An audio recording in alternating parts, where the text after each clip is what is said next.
Welcome to Not Milk Never Milk. Subscribe if you're lactose intolerant.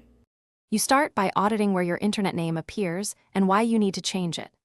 Once done, pick a consistent display name and 1 or 2 handle variants to keep recognition. Make sure to export contacts, backup settings, and save recovery codes because you will touch email and account recovery next. Then update your primary email display name and profile name where changes are fastest because those influence notifications and linked services immediately.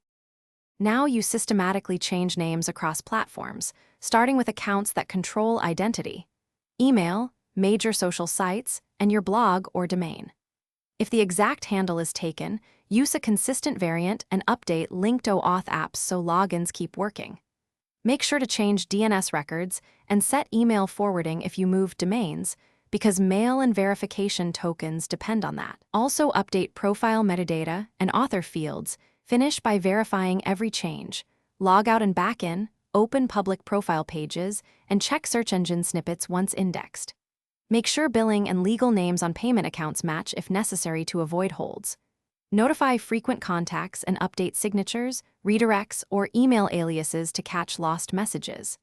If something goes wrong, first clear caches, then check recovery email and re-authenticate third-party apps. If still stuck, revert the most recent change and retry after 24 hours to allow propagation.